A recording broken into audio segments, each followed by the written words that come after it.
I like to share something that's a national treasure from my country in the Bahamas. Conch. This is a conch shell, and what's special about this conch shell, it's its chrome, which is pretty cool, you know. People say, you know, if you put your ears to a conch shell, you could almost hear the ocean. So it's a magical piece. It's something that's very important in my Bahamian culture. It's something that I love to always put into my film somehow as a signature. It's amazing. You know, people in my country even call me Conch Boy.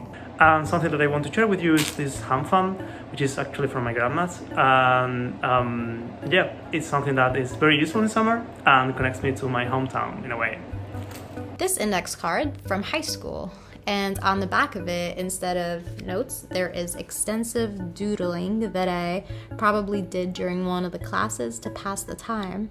And the reason that I picked this is that I think this is an early reflection of my interest in how patterns arise from smaller parts interacting with each other, and even if the parts are different, they end up forming this cohesive singular body. And I continue to be interested in these questions, but specifically in microbes and how populations arise from different types of microbes interacting with each other in nature. Today I would like to share with you my friend G.I., who has been with me for over 2 decades. He was lying in a pile as a friend of mine was moving away from London, and he has stayed with me ever since. And every time I move, there's a different story that comes up around him, and in that manner he holds the stories of my moving together.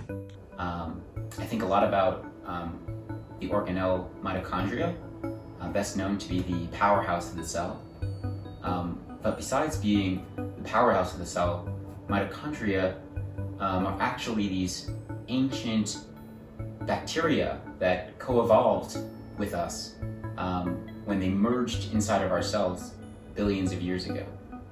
Actually, quartz is formed from, I believe, mostly molten magma. So one of the reasons that I have this, there's 2 reasons, is because I know that it comes mostly from molten magma. That's when it forms. It actually forms really abruptly, like at a certain temperature. It goes from like nothing to this kind of solid form, and so it causes lots of cracks, I believe, and can be pretty disruptive.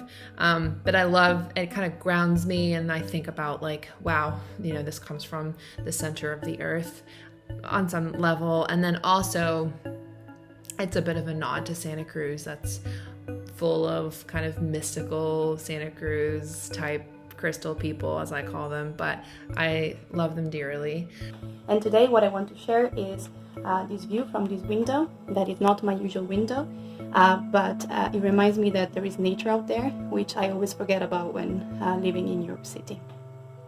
My work is about native, endangered, and extinct Hawaiian species, especially birds. I love birds. My new film, Light Leak, is premiering and concerns light and memory and photography. But I'm even more excited to be part of Symbiosis this year, and very curious to see what will come out of it, both from me and from the other participants this year. This is my new handycam that my sister gave me, which has an incredible zoom feature. This is my personal altar. I don't know how to say it, because it's an invention of multiple things that I like. It goes from pagan saints to politics to things that were given to me or matter to me. So this is where I burn things like aromatic flowers and stuff. And the furniture in which it's built has been with me my whole life. And the piece that I'll be sharing is a piece of music that I'm playing right now called Become Ocean by John Luther Adams. It's the first piece of music that I've ever listened to that is really truly brought to life the scale, the depth, the gravity, and the horror and the beauty of the ocean, and how